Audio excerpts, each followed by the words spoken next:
Yes. Yes, I'm in Ypsilanti, Michigan. Kathleen? Yes, I'm calling from Ann Arbor, Michigan, Washtenaw County. Susan? Yes, Ann Arbor, Michigan. Kyra? Yes, Ann Arbor, Michigan. And I'm also a yes, and I'm in actually Troy, Michigan at the moment. So agenda is approved. Next is public comment. And I'll turn to Kelly and ask, do we have anybody who is wishing to address the board this evening? For anybody on the phone, or on the video, if you're on the phone, please hit *9 to indicate that you want to address the board.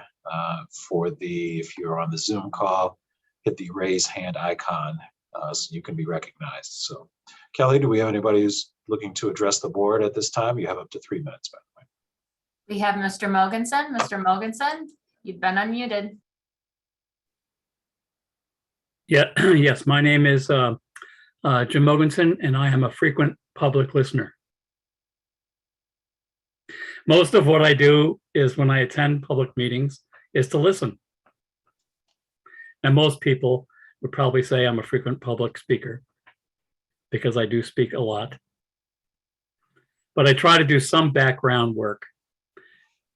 And recently, over time, it's been an honor to be joined by Ms. Michelle Barney and Mr. Robert Pulowski. And one thing that I realized when thinking about this is that each of us has particular insight that may be helpful to the board moving forward. I am one of those folks who, the joke is, knows more than there is to know about the history and have been following this board for a long time. And I now live in Ann Arbor and have lived in Ann Arbor. And at the end of the meeting, I'm going to give you an understanding of why that has influenced how I'm feeling a little bit about the long range plan. And Ms. Barney knows a lot about Ypsilanti, civil rights, and senior services. And Mr. Pulowski has a lot of insight as it relates to regional issues moving forward. So here's the thing.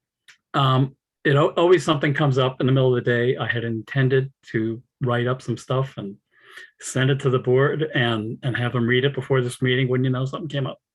So I am now saying I'm intending to do some of that during the week. There are somewhat fewer meetings.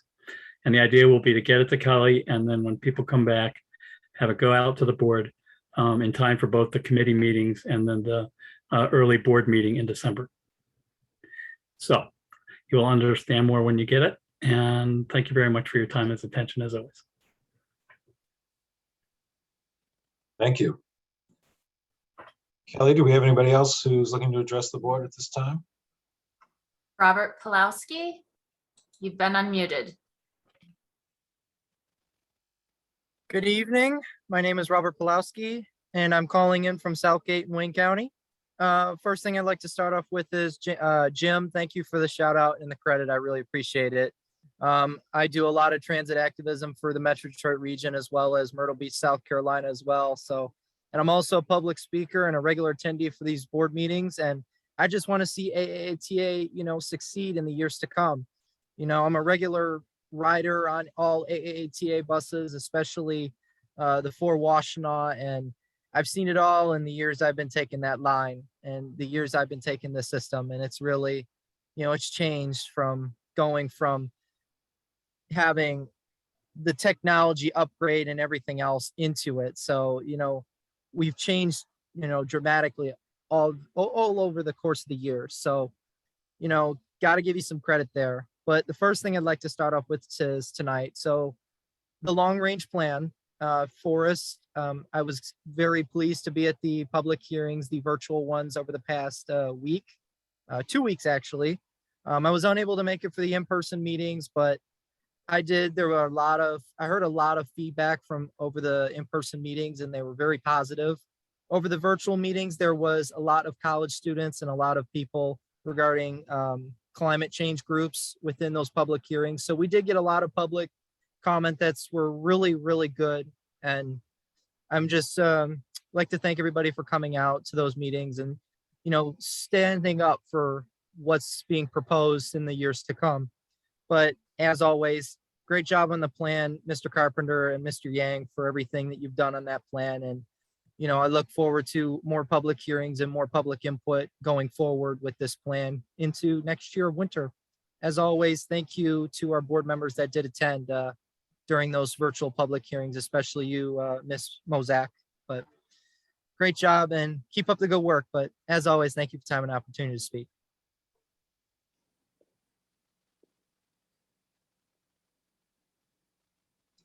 No other hands at this time.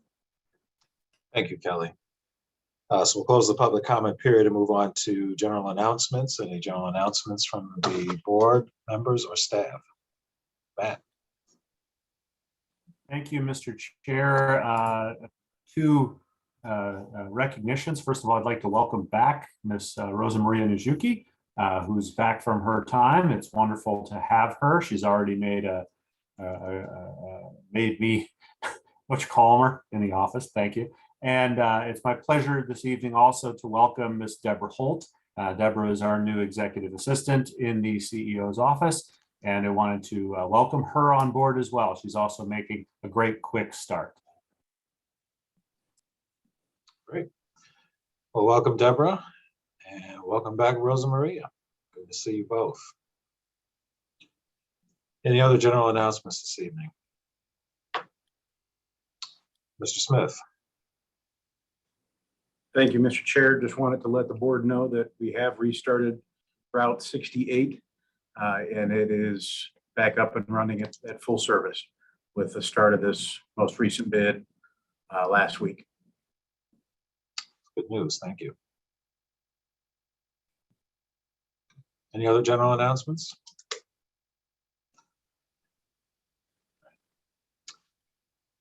If not, we'll close the general announcements and move on to consent agenda. We have in our packet board meeting minutes and committee meeting summaries. Can I have somebody move those into the record? Mr. Hewitt, seconded by Ms. Mozak Betts. Any comments or questions, or I guess we'll just go right to consent agenda and voting. We'll go down the like Mike. Yes. Rich.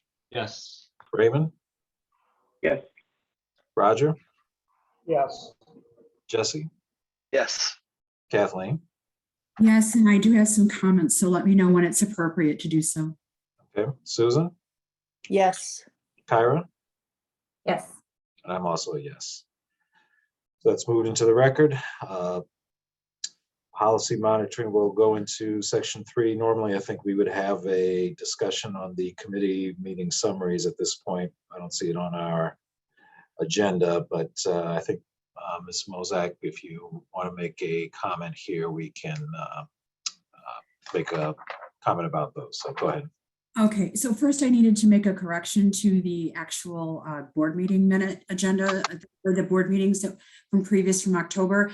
2 attendees were not listed. Richard Chang and myself were not listed. I was going to bring up the exact same one, but yes, the board attendance, it has you listed in the notes, curiously, but not as a board attendee. So right, and same for Mr. Chang. And then the other comment I have is actually for the service committee under policy monitoring development 2.0. For the LAC, there were a couple of things missing and a misrepresentation of words that I shared. So first off, the LAC did not come up with the policy governing. Mr. Carpenter had asked the board liaison to look at board policy and figure out what the board would like to hear from the LAC on. And so that is where that direction came from. And then also there are several things missing. The ends were also to be incorporated as a thought. Also 2.9 external relations and 3.9 board policy with the LAC as things for the LAC to look at and to monitor. We had wanted the LAC to give us feedback. And so I had asked also at that time if the board felt comfortable with those suggestions, if they had any further suggestions, or thought that some of them were superfluous. And that's everything I have. Thank you. We will make those updates to the minutes then. I appreciate it. Thank you. Any other comments on the committee or discussion on the committee reports?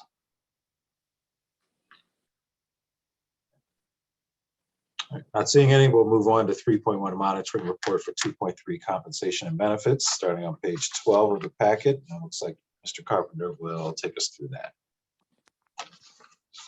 Thank you, Mr. Chair. This is the monitoring report for compensation and benefits of staff. Policy 2.3 was reviewed by the Finance Committee. They did suggest acceptance of the policy might be the right direction for the board. I won't go through it in detail. I will note just a couple of highlights. First of all, one of the big changes for staff compensation over the last time this was monitored was the completion of a real sort of top to bottom review of our pay structure by an external consultant, Korn Ferry. They're a very widely known and respected boutique firm that focuses on staff compensation structures. This is the first time since 1994 that the staff compensation was reviewed at this level of detail. It did find that by and large, most people were in the right pay brackets. It made sure that our internal and external equity were where they needed to be. And that brings this policy, in my opinion, into a much greater degree of compliance and transparency, perhaps, than it's been in the past. So I was happy to suggest that we're compliant across the board. And then there are a couple of notes in the CEO's notes section on page 22. Just pertaining to some housekeeping ideas, some suggestions the boards may want to consider about the organization of this policy. Those are just suggestions for your consideration. With that, Mr. Chair, I'm happy to answer any questions that the board may have.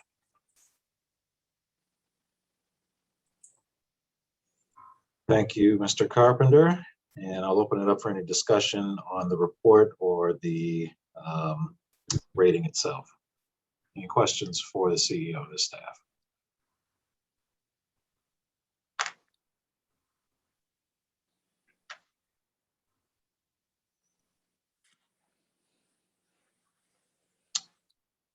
I guess I have a question on 2.31, and you said this is a problematic policy. I couldn't remember, you said it wasn't, your statement was it is not a part of the original policy governance boilerplate policy template.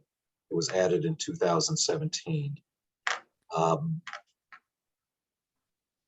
I struggled and I couldn't find, do you remember what the history of that was? I mean, what was the reason? Does anybody remember what the reason behind that was that we added that in the first place? I couldn't find, I can't get into my notes on our computer system. So I was not able to find why in 2017 this was added. So I can't provide any insight other than to say, I think the board was probably sort of nudging the organization to, to be an attractive employer with this one. But it seems to kind of overlap with later policies that say it must be, pay must be reasonable from, the general geographic areas, labor market, and pay. So it's kind of pulling in two directions from that respect, but I can't offer any more insight about the decision in 2017. Okay. Any comments or questions for Matt about this policy? Mike? Yeah, I have a couple of things to say. First of all, like Matt said, the Finance Committee did review this policy and we voted to recommend A, in compliance to the board. I also had some other comments about this and these kind of reports in general, and I don't know if we have time for that or not, Eric. I sent you an Go email ahead. about that earlier today. I have some things to say if it's okay. Sure, go with ahead. you, if we have time. First ahead. of all, as people could see, we only had 2 responses on this policy. And it's very sad that we frequently have very poor board response on these policies. And Matt and I met a couple of weeks ago because I've felt this way for a long time, that I'm not happy with the way that these reviews go in terms of the amount of time they take up in the board meetings, in terms of their response from the board, in terms of just like today, only 2 people responded. It just seems to me that for anybody to review these and to do a good job of reviewing these and answering the questions, it does take a long time.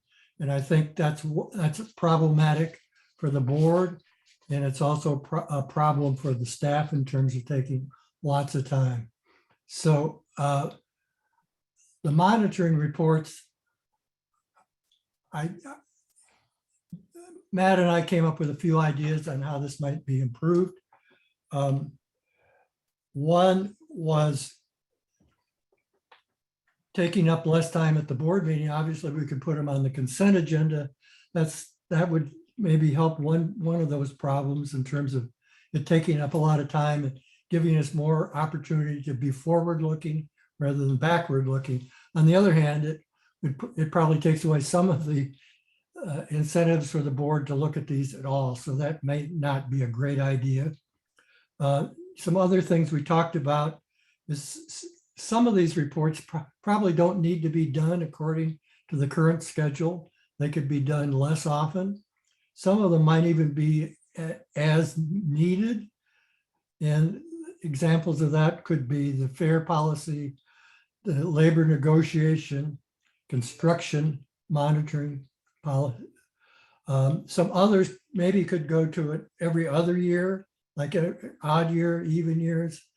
Examples of that might be the governing process policy monitoring, 4.0, the board management delegation policy.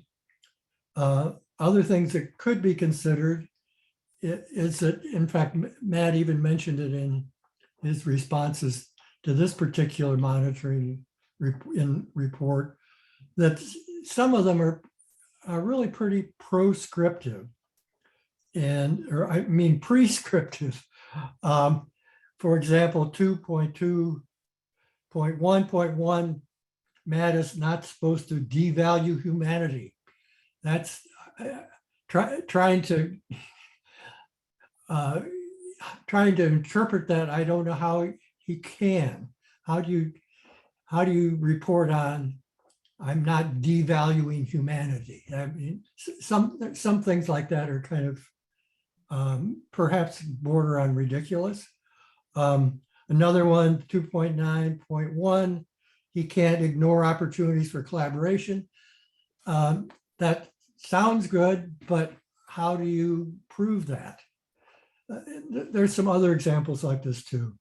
Another thing that I think might be done is cutting back on the number of monitoring policies that get monitored, or cutting back really on the policies. I think there's a whole lot that maybe they don't need to be so many, or maybe they could be broader. Some of them are really, really detailed. And of course, I'm talking about the executive limitations.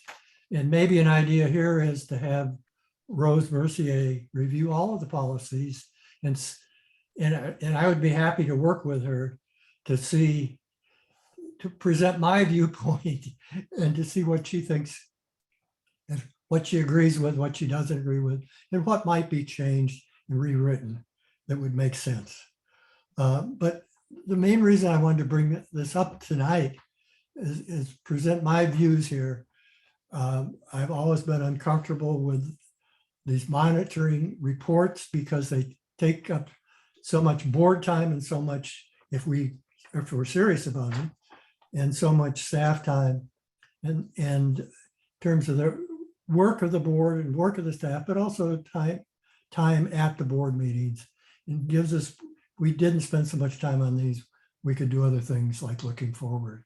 But I wanted to hear other board members' opinions. You don't have to agree with me.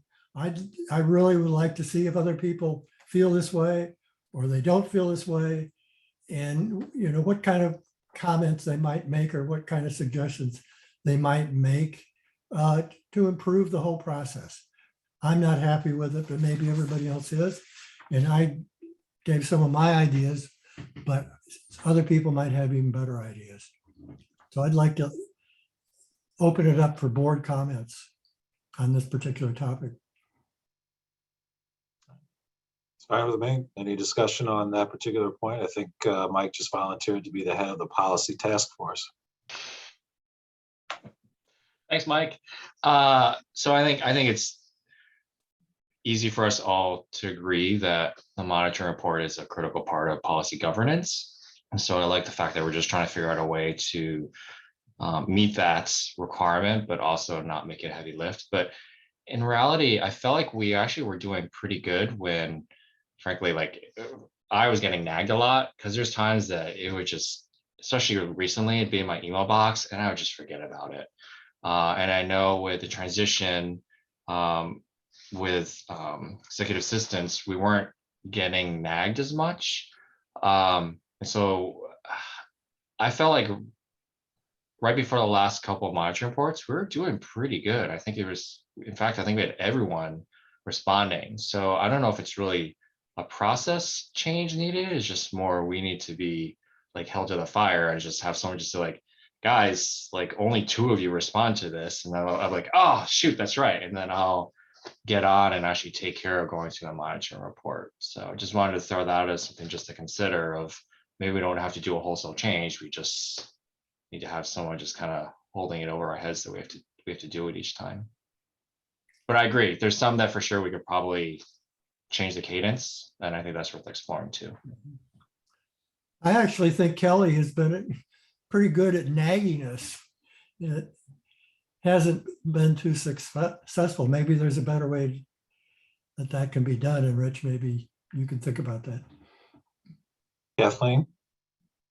Thank you, Mr. Chair. I understand where Mike is coming from, and I see his point of view where some of the policies, especially things like the compensation and things like that could be spread out, maybe every other year, odd year, and all of that. I hear that. I also agree with what Mr. Chang said in regards to monitoring is a huge part of policy governance, and I don't know that we should just look at I think we need to come up with a better way to do it. And to be fair with this policy, I just wanted to bring up that I don't know if anyone else had this issue, but I got in contact directly away when I tried to do the policy.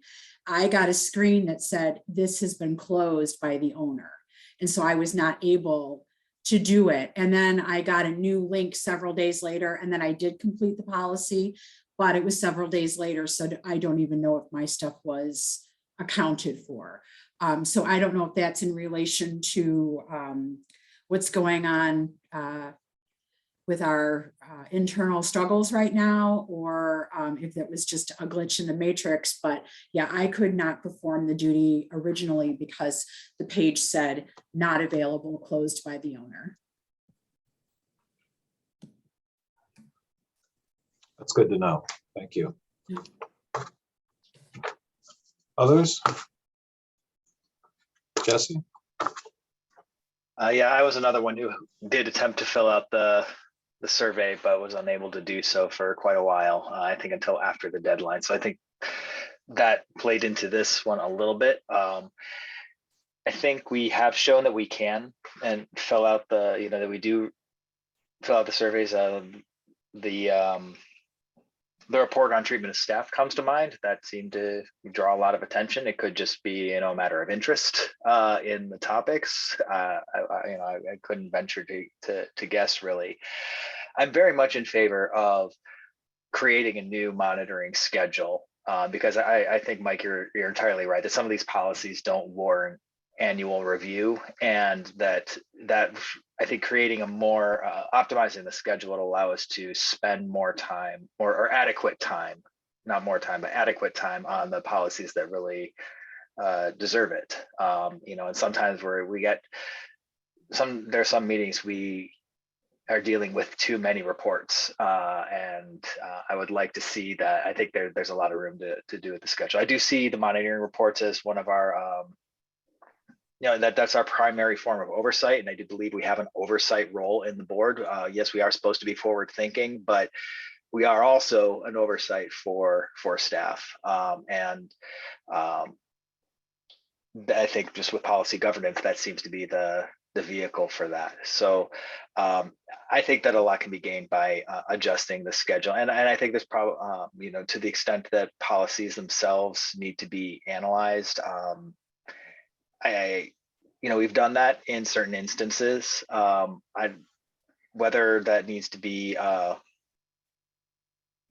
part, I don't know if those are two different things, the creating a new schedule and then going policy by policy to deter, and to have them determine it, or, someone's going to take a look at it and say, is this, too prescriptive for policy governance?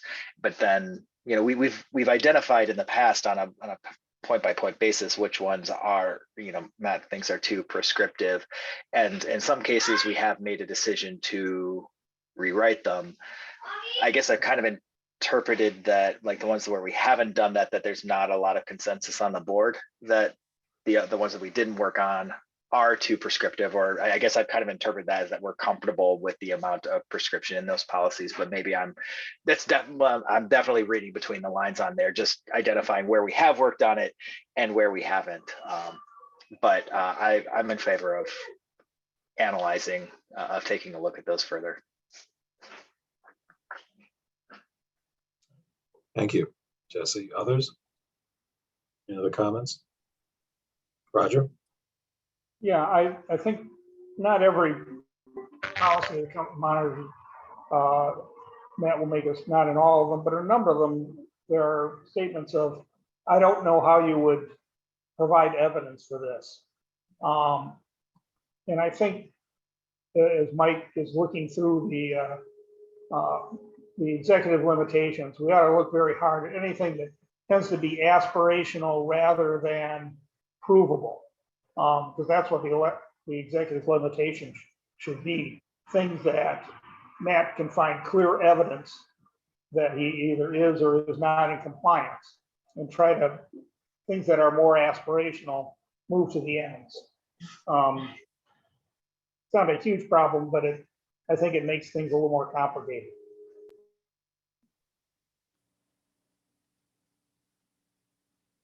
Yeah, I mean, that's certainly something we try to be leery of, which is, is this something that is quantifiable, objective, something that we actually can hold the CEO to a standard of, rather than something conceptual and malleable, ambiguous, etc. So I think we try very hard, but I mean, some of these are worth looking at. Yes, devaluing human life, or whatever that phrase was, that's something that, yeah, maybe we should take another look at. Others? I mean, I think we talked at the last meeting about our work plan and how we thought we had a pretty full year with labor negotiations, millage, and the long-range plan all on our plate, and we didn't want to add more heavy lifting items to it. But maybe if this is, I will just call for volunteers. It sounds like there's enough interest in seeing kind of a policy review task force to take a look at these policies, work with Rose Mercier to see how we might refine these, maybe come up with a suggestion for a different schedule of putting some of these on an every other year or every 3-year schedule, something like that. And I'm perfectly fine with that. So I'll just call for volunteers if you want to reach out to me after the meeting or during the meeting or anything, send me an email or a text, and I will see if there's a task force that can be formed and we can engage Rose Mercier for that purpose. Any other discussion on that? Okay. Then we'll move on then to section 4, strategy operational updates from the CEO. 4.1 long range plan update. Eric, I think the board. Oh, we have to vote. I'm sorry, on you're the- right. We have to vote on the so I The skipped over. monitoring report, yeah. So, So I will move that we call it A in compliance. thank you, Mike. Do I have a second for that? Jesse? We'll go down the list and say yes or no for A in compliance. Mike? Yes. Rich? Yes. Raymond? Yes. Roger? Yes. And Ryan, who has joined us? Yes. Thank you. Jesse? Yes. Kathleen? Yes. Susan? Yes. Kyra? Yes. And I'm also yes, thank you. So that's moved into the record in compliance. Now we'll move to section 4, long range plan update, verbal update from Mr. Yang. Thank you, Mr. Chair. Good evening, everybody. As you all know, we released a set of plan scenarios to the public about 4 weeks ago. In the last few weeks, we have been meeting with a lot of stakeholder groups and public to get their feedback. Initially, we said the public comment period will end this week, but we extend that to November 24th, just before Thanksgiving. Just give people a little bit more time to provide their feedback. So far, we have delivered over 20 presentations to various groups, a lot of elected officials like board commissions, council, and also other interested groups. I would say during those presentations, around 300 people were able to participate in those conversations. So we also did quite a few public sessions in person as well. So during those sessions, we were able to talk to about 400 people. So far, has been successful. We were able to engage a lot of people. But as Mr. Pulaski said at the beginning, I want to thank you all, like board members, for your support and providing feedback. Also, thanks to the public members who give us their feedback and all the stakeholders. Of course, this cannot be done without staff effort. A lot of people supported, helped, and the consulting team. I know Kathleen and Jesse probably participate in all public meetings, online meetings. And then Jesse and Raymond, and I think Mike went to the public meeting as well. So Jesse, Raymond, and Ryan accompanied us for some board council meetings too. So we had a lot this Tuesday. We just had a meeting with East Sandy Township Board of Trustees. So Ryan was there. Maybe I will ask Ryan to share his perception from that meeting. Sure. So thank you, Forrest. And I think the meeting went. It was a very involved meeting, and I think the feedback we got was helpful in guiding future steps. Every board member responded one way or the other. And most of them were curious as to how to incorporate the eastern side of the township a bit better with different types of support. So it was a very, I would say, profitable conversation, and it was engaging. So I think that Matt did a fabulous job presenting the long-range plan and was able to field a number of questions that began the dialogue that will hopefully continue on. And in fact, I saw we received a lovely note from Supervisor Stumbo just today. So that just goes to show that these conversations are meaningful and they do resonate. So to staff, I would say, bravo, well done. And I think that we need to just take this momentum forward and see what happens. But otherwise, it was a very good meeting. And I think everyone left, if not completely satisfied with where we're at, encouraged by the directions we're taking. So that was my feedback to the whole episode.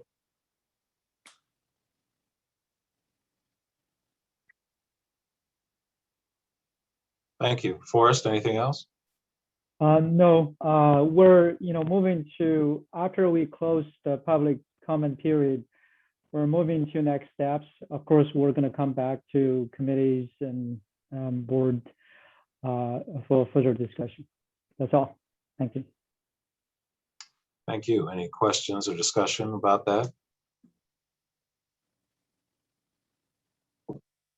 Jesse?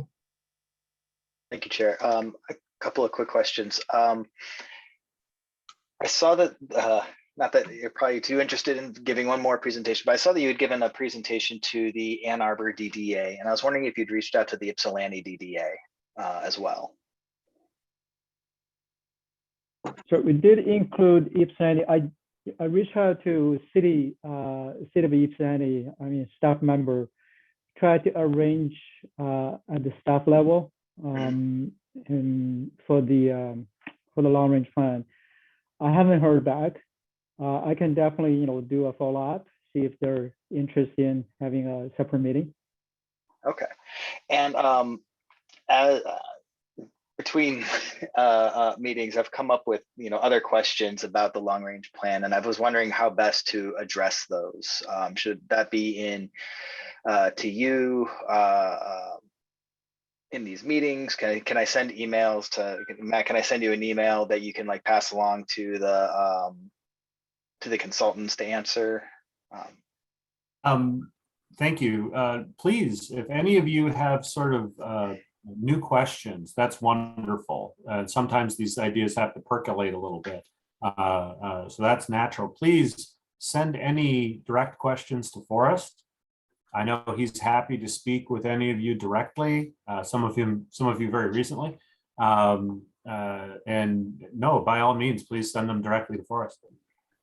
Yes, thanks, Matt. Absolutely. I think if you would like to write me an email, great. If you want to meet me in person or via Teams, Zooms, I'm more than happy to do so. And this is the whole purpose, right? We want to hear from all of you, from the community. We still have a few meetings to go. I'm trying everything we could, just reach out and set up more meetings, getting more feedback. Thank you very much. No problem. Anybody else?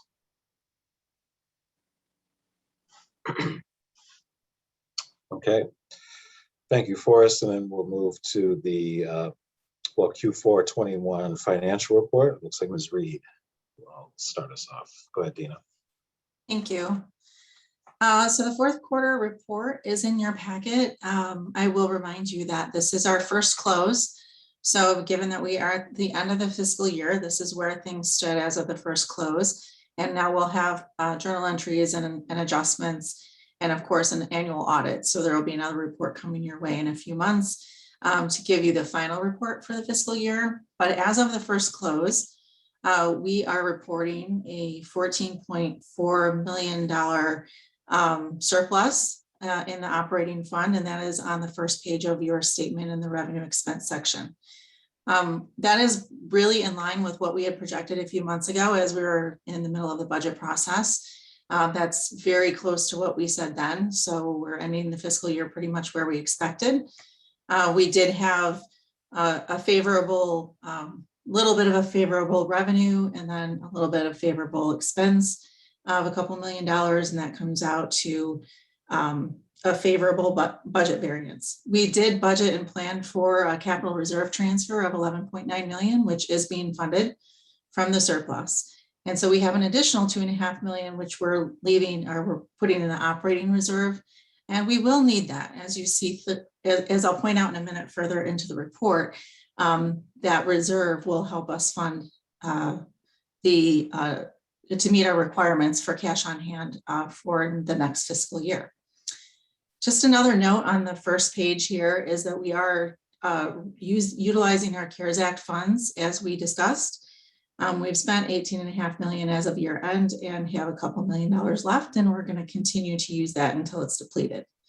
At that point, we will then move on to using other federal relief funds, SRISA funds, and ARP funds, with prioritizing ARP funds as soon as they become available. So those funds have been apportioned to us, 80%, and but we just don't have access to the funding yet because there's an application process we're going through. So that would be the priority in which we would access those funds starting in 2022.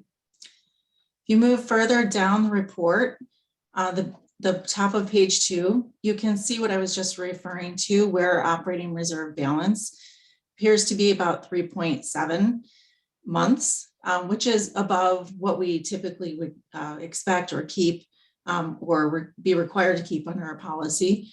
But as I mentioned, as we move into October of 21, which is, excuse me, the beginning of fiscal 22, that number is going to look more like 2.8 months because our budget for next year is significantly higher than this year. So we will need more money in the reserve to meet our requirements. So the excess 2.5 million that I mentioned a minute ago is going to help us be prepared for the operating reserve balance requirement that we have. And it will be in line with our expectation and our goals starting in 2022. If you move further down the page under the investment summary, you'll notice there haven't been a lot of changes since June. We had one Bank of Ann Arbor CD essentially expire, and we rolled that back into another CDARS account. So our total investments is approximately the same as what it was at the end of June.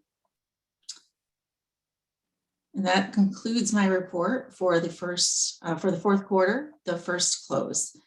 I am open to answering any questions that you have. Questions for Dina on the Q4 financial report?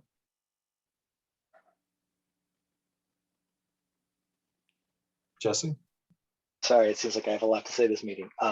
Just a question about the fares and contracts on page 1 that came out lower than expected. Is that, do you have a sense of where that's from? Is that due to lower than predicted ridership? Or, Latasha, do you know exactly what that was? Yes, Jesse, that's a good reason for the variance there. We were still operating at a very low ridership. So that basically encompasses our passenger fares and our contracted fares that we have with different organizations. So that was still low. So I think when this budget was written, we were anticipating low ridership, but it seems it was even lower than we were hoping. Yeah, yes, okay. That's correct. That's correct.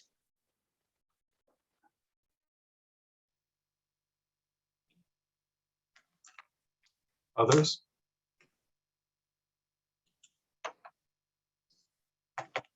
Mike? Yeah, I didn't have a question because we had an opportunity to talk to Dina and see these numbers at the Finance Committee. But I just wanted to point out, I guess mainly just one thing, and I don't want to take anything away from Dina or the results, which I think are good. But I think it's important for us all to understand that these good results are very dependent on the federal funds that we received, and that we, at least for now, have a lot of control over what we recognize at any particular time. So we're going to see good bottom line results. And of course, our policy that we all voted on was to put away into a capital reserve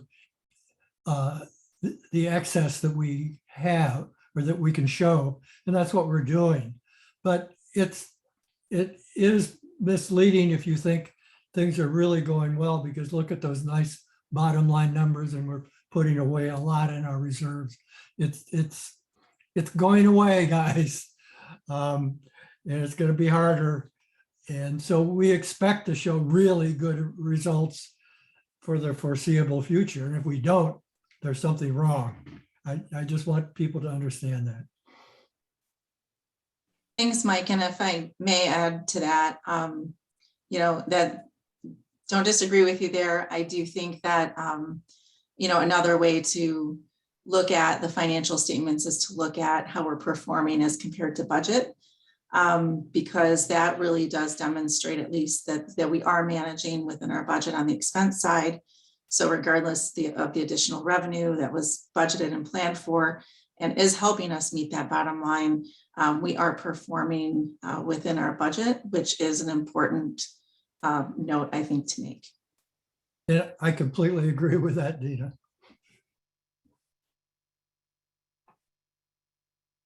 Other questions or comments?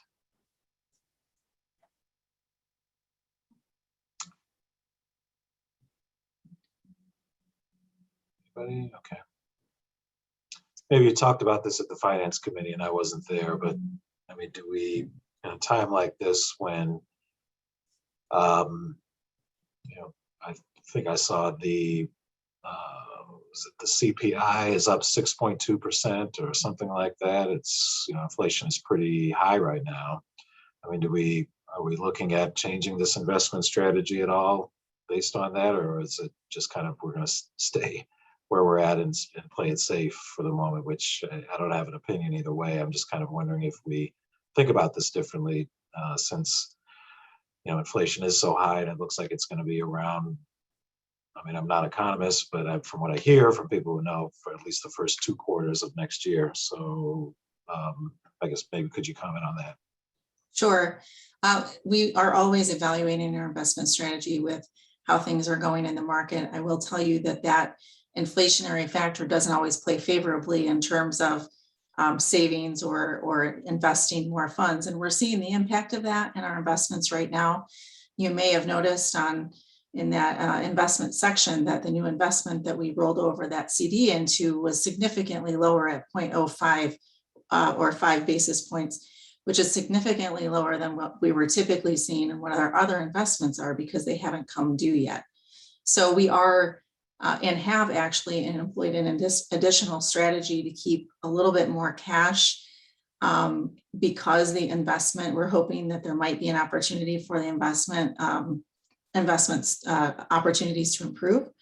But we do have to make sure we maintain operating. We are, as we're looking at that, making sure that we are keeping that money in secured and insured accounts. So there's no change in terms of the safety or the security of those funds. It's just in a sweep account where we actually have more access to it. And if the interest rate climate improves, or as we look towards different opportunities for investments, if it happens to be outside, then we can make that change at any given time because we have more liquid cash and we're earning the same interest rate or better than we would have if we put it into a CD. I'm also going to be looking at other opportunities for investments, and as long as it's within our investment policy, we'll engage with those. And if there's anything that I think that may favor us that maybe is not within the strategy or is questionable, I would bring it to the board just as an option. Thank you. You're welcome. Anybody else? Well, let me just add to that. Of course, with higher inflation, the expectations are higher interest rates. And the Fed has also announced policies that they're withdrawing some of their policies that have kept interest rates low. That said, however, it's really, really hard to predict interest rates. I've been a corporate treasurer for quite a few years, and I can attest to that in spades. But if inflation goes up, it's hard to argue that sometime the interest rates will be going up too.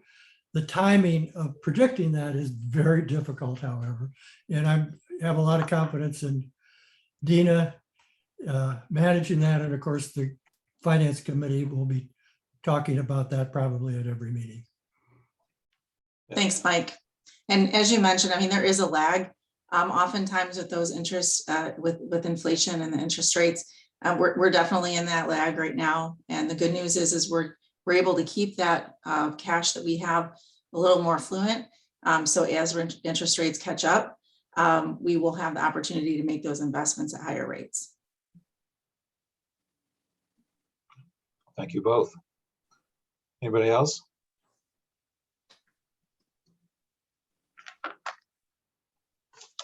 All right, we'll move on then to 4. It says 4.4, but it should be 4.3 CEO report and federal updates. And we'll turn it back to Mr. Carpenter. Thank you, Mr. Chair.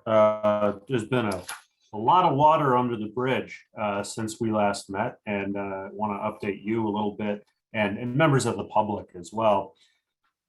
As I think almost everybody knows, towards the very end of October, TheRide was the victim of a cyber attack. This has definitely affected many elements of our computer systems. It is still affecting our real-time information, and we have heard from our customers that they very much value that information, the ability to look on their smartphone while they're standing on the street and know when the next bus is coming. We thank them for their patience. I want to assure everyone that that is the next priority. Great work is being done to restore those systems. We thank everyone for their patience. It is close. I don't want to overpromise, but we know how important it is, and we're working to get it back going. I also want to compliment the staff, to Dina and to Mike Blackston, our head of IT, but the entire IT department and communications as well. They've been doing a great job under essentially crisis circumstances, sometimes without the most important tools we're used to using. It's amazing how much you rely on your computer until you suddenly don't have it. Then you realize what it means. So I thank them for their efforts. They've done a great job. And I really appreciate the patience everyone in the community is showing as we work to get all of these systems back up and running. So thank you for bearing with us.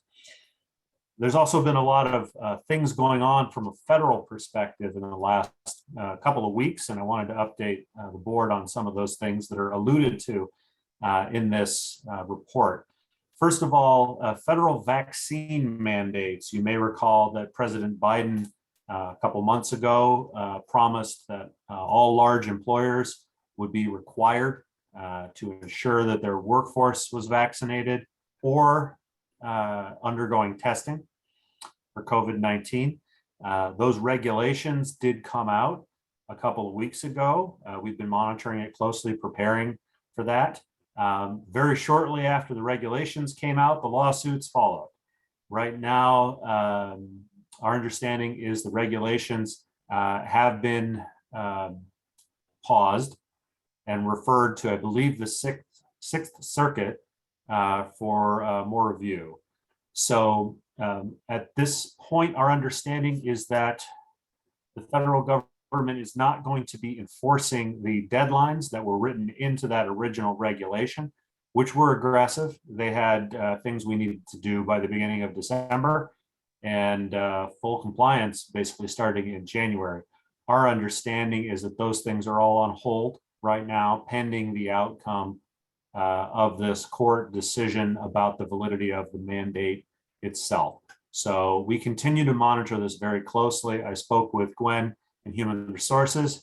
She is very proud, and I think rightfully so, that her staff have already stood up our internal infrastructure for tracking vaccinations and testing. If and when these regs become required, we are ready. So my compliments to her and her staff for that. And now, as we say internally, we hurry up and wait for the courts to tell us what's going to happen. And then, Matt, can I ask a question about that? by all means. Sure.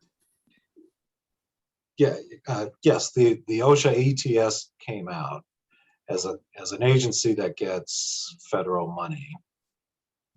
And really a federal contractor. Do we consider ourselves a contractor, subcontractor in that sense? And No, we do not. This has been clarified by actually our state association. Clark Harder, the executive director there, clarified this for everyone. Just because we receive federal money does not make us a contractor to the federal government. That's a different classification. so we've determined that we are only going to follow the large employer ETS, not the subcontractor guidance, which is more restrictive even than the large employer guidance. But that's kind of my ultimate question. I believe that's the case. I know Brian's closer to this than myself. Brian, do you know, are we following just the larger employer rules? Because I don't think it's the contractor rules that apply to us. I know we're not following the contractor rules, and there's a nuance with Michigan that Michigan's MyOSHA gets an opportunity to weigh in as well. And I don't recall if we've heard a final rule from them. The only thing they can do is make it more stringent. They can't make it looser, but it would be the 100 employers or more has been the focus as far as I know. Thank you. So thank you. Good question. There's a lot of uncertainty around vaccine mandates, and we have been and will be continuing to communicate with our staff as the situation evolves. And then finally, federal funding. As many of you know, President Biden on Monday signed a very large infrastructure bill. And I'd like to formally thank our federal representatives, Congresswoman Dingell, Senators Peters, Senator Stabenow. This is certainly a really important step forward from an infrastructure renewal point of view. We do know some things about the bill, but typically what happens with these large pieces of legislation, which can easily be 1,000 pages long, is that there are a series of think tanks and analysts many times attached to, for example, the transit industry, organizations that we are members of or affiliates of. And they have the brain power to dissect these pieces of legislation and then tell us, what does it mean? What exactly is different? What exactly is new? But there's usually a lag, as we mentioned before, between the arrival of the legislation and that analysis. And we are right now in that window where we're still in the lag.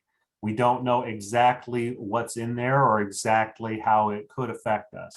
Some things that appear to be shaping up, that certainly is a large amount of money, and we're very excited about that.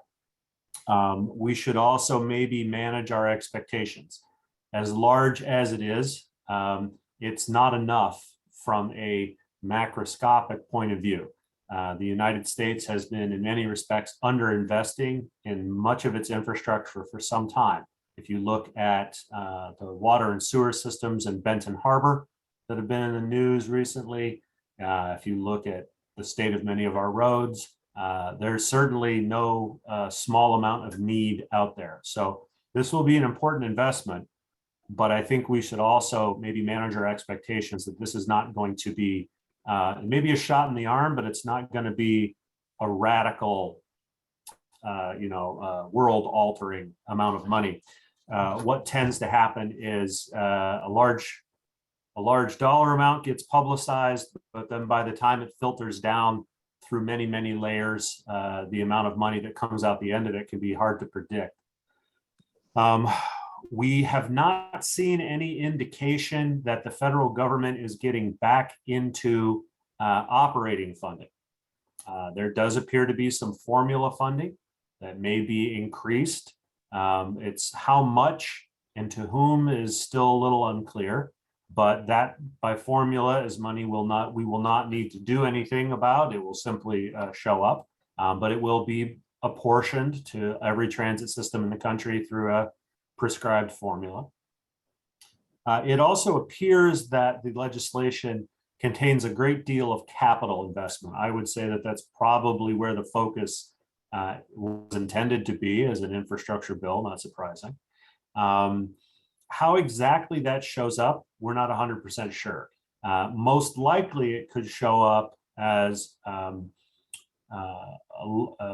lot of additional funding available for competitive capital grants. One of the fastest ways they could do this would be to simply dump a whole lot of money into the existing grant programs that are run, for example, by the Federal Transit Administration.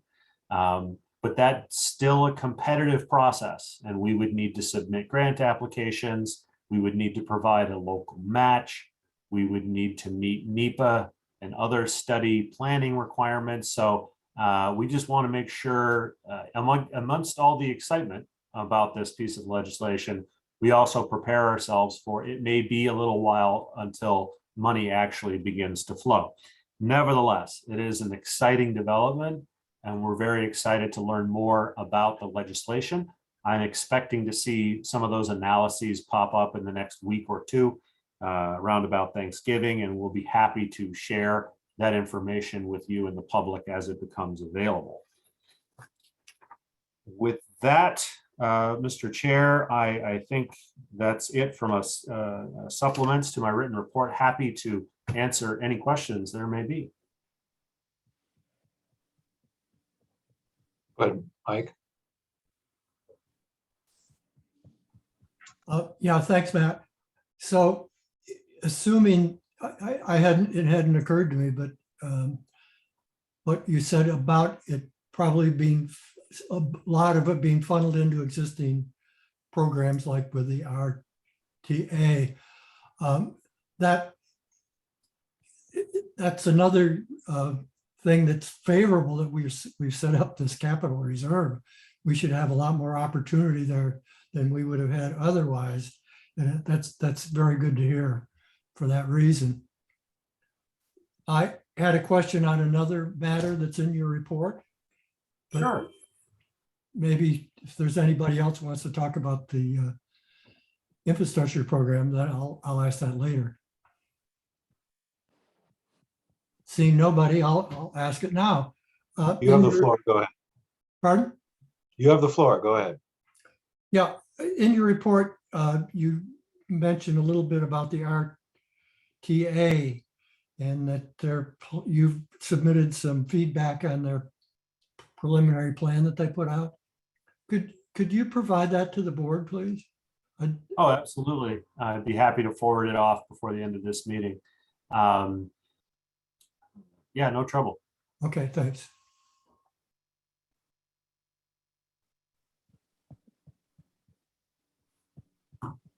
Anybody else on the CEO report?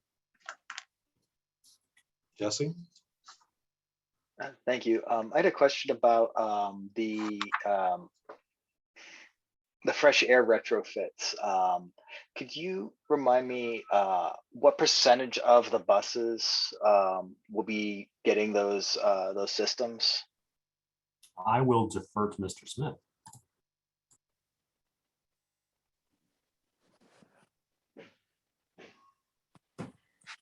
They're out of the 103, I believe there are 31 that are not, that the supplier of the fresh air kit does not supply the kit for the buses that are older, that are as old as 31 of the buses that we have. I have asked Troy Lundquist, our new manager of fleet services, to see about either building our own or finding somebody who might be able to build ones for those vehicles. We will continue to keep the rear window open by the air intake and do all of the other protocols we've done to keep fresh air moving. It does make the bus a little colder in the wintertime, but trying to keep as much air circulating as possible. I've taken to sitting next to that open window to both take the hit and prevent someone else from closing it. A couple of fellow riders have, asked me about buses, and they're aware of the benefits of ventilation in terms of preventing the spread of COVID. Is there going to be any attempt to identify which buses do or don't have ventilation systems for people who want that kind of information? It's not currently planned at the moment. No. Okay. This is, as I said, this has been asked to me more than once because people know that I'm on the board and that I also ride. So, and I don't have an answer for them. Haven't been able to say, well, these buses have it and these buses don't. I can tell them what percentage, I can pass along that information, but if they don't have a way to identify which buses do or don't, I think they might like to have the option to, if they feel like waiting for a bus that they know does have it, they might, they can choose to do that. So that I just wanted to put that out there. And let me correct myself, it's not 31, it's only 18 of the 103 are too old for the retrofits. All right, thank you. I'll take that down. Kathleen? Thank you, Mr. Chairman. My question was, we've been talking about fixed route, but what is being done for the paratransit buses? Is there anything special being done, or are we just maintaining the open window because they're smaller vehicles?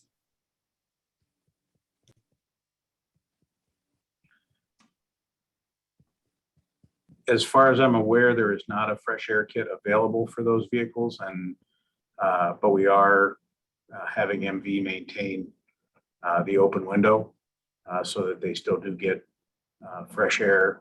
MV, and one of the advantages of having them as our provider, they're actually bigger than we are in terms of a company base. So I can certainly ask them if they've run into that anywhere else in their ecosystem to find out. I'm just thinking that it's such a vulnerable population that rides paratransit that it may be important to look into that for them as well. So thank you.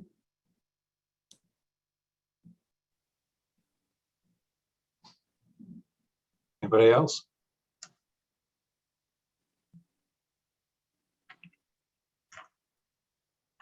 Okay, we will close section 4. Section 5 is emergent items. Anything emergent that's not come to our attention that should? If not, we'll move to closing items. The next topics for the next board meeting you see there on our agenda. Board ends treatment of the traveling public. And our next meeting is noticed for December 16th. Any comment or questions about topics? If not, we'll go back to public comment. Again, if you are, I'm sorry, Roger, go ahead. I believe the next service committee meeting is scheduled for the morning of December 1st, and I have a conflict with that. So I'll either not be able to chair the meeting or request to move the meeting. Are you proposing to move the meeting, or are you just letting us know that you? I would like to move the meeting if it's agreeable to the other committee members.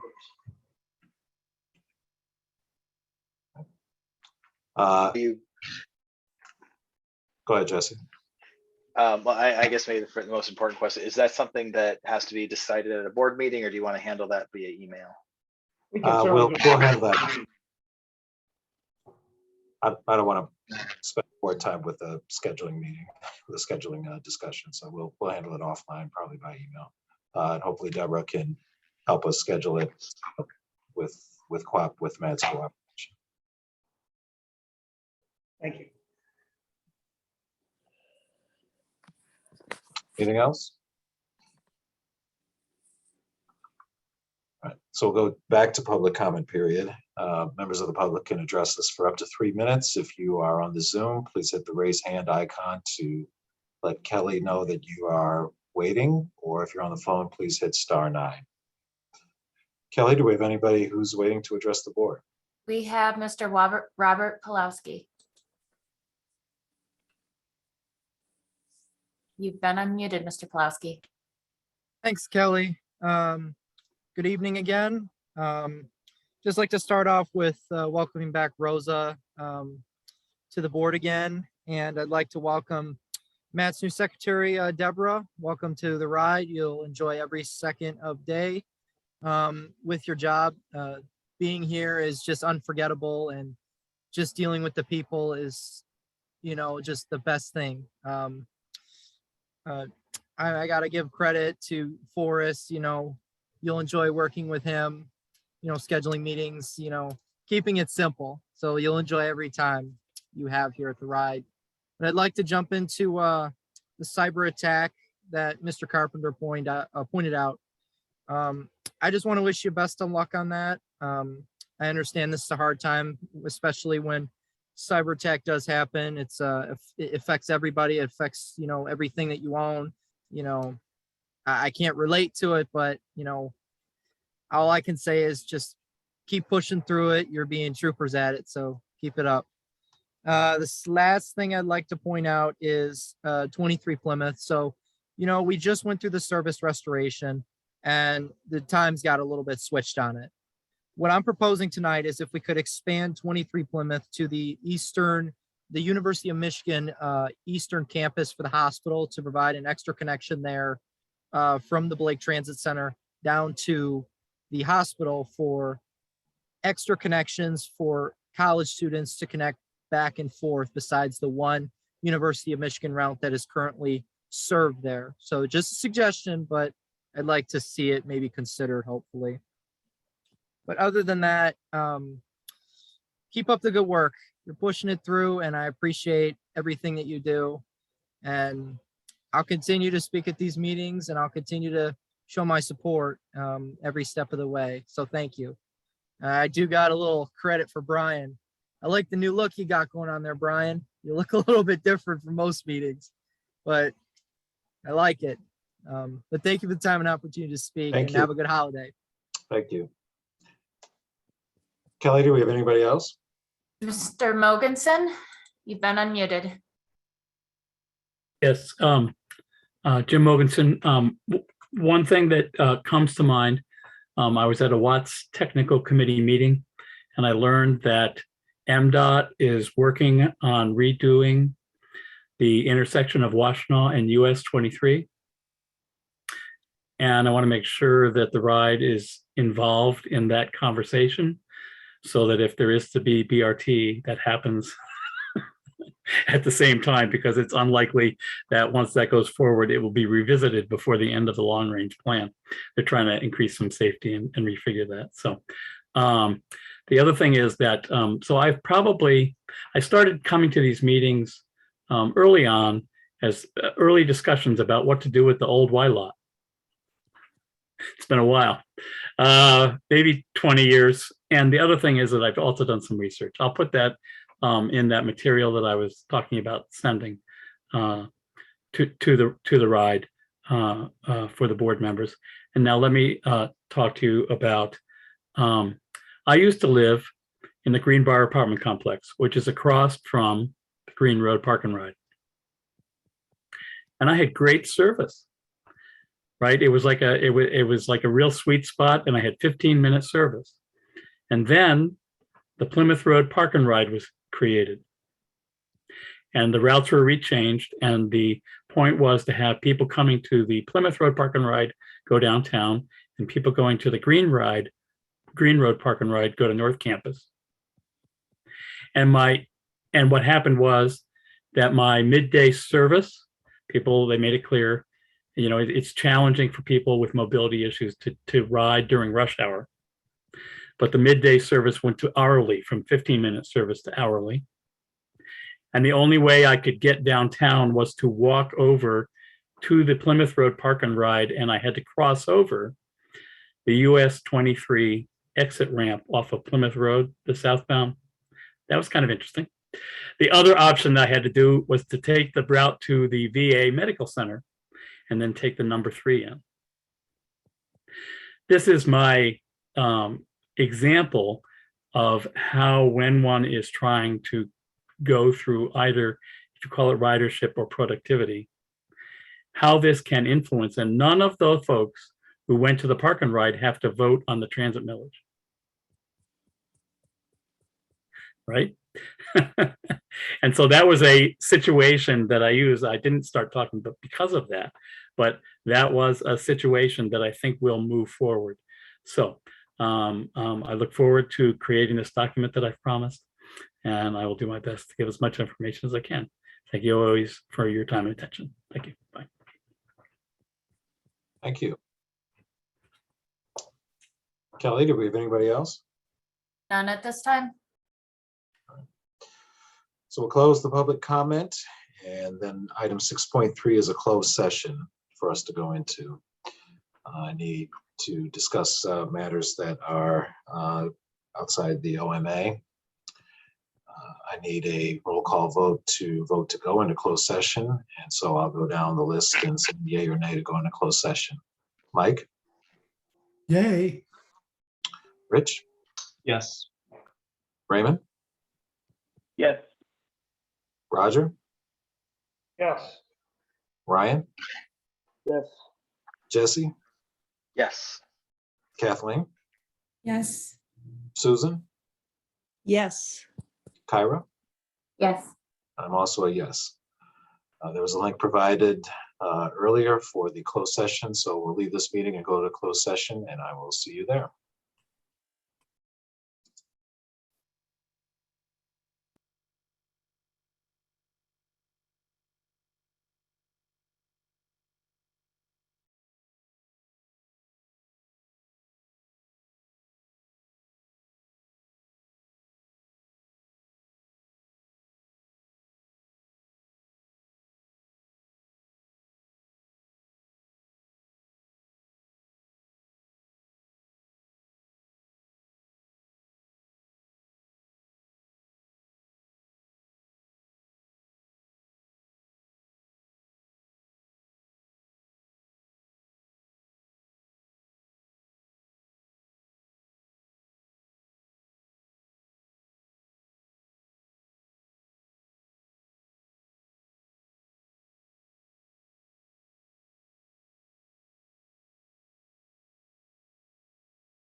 Hey, Kelly, my apologies if you're on this, but it seems like a lot of people are still waiting to be promoted as panelists. I don't know why they didn't come in automatically like some of us.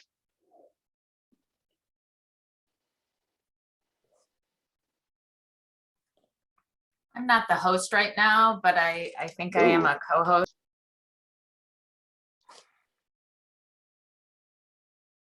You're listed in my list as the host, which means I think you are the only person who can promote panelists.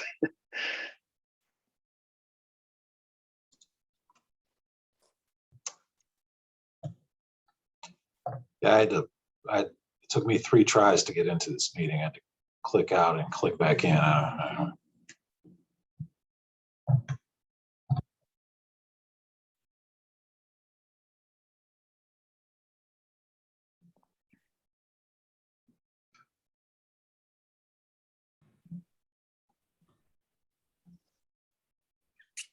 I got promoted. Okay.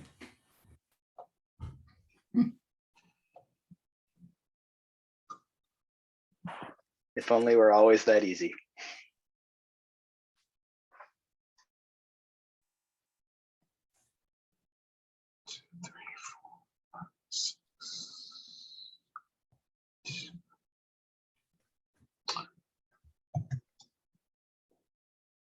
I think we're just missing Roger. He's listed as an attendee. Nope, here you come. Do you have to accept the promotion? Yes. There's Roger. And only one person can walk through the door at a time. Well, Interesting. Okay. only the host. The host is the only person who can promote. They can change. They're the only person who can change someone's role. You can't assign that out to co-host. Yes. Yes. Good, like a 2-hour Zoom training. I can tell you. Okay, I think we're back in session. He is present, so we are on to 6.4 adjournment. Can I have some move to adjourn? Jesse, seconded by? Kyra, why don't you second? You haven't said anything today. Second. There you go. We'll go through yes or no. Mike? Yes. Rich? Yes. Raymond? Yes. Roger? Yes. Brian?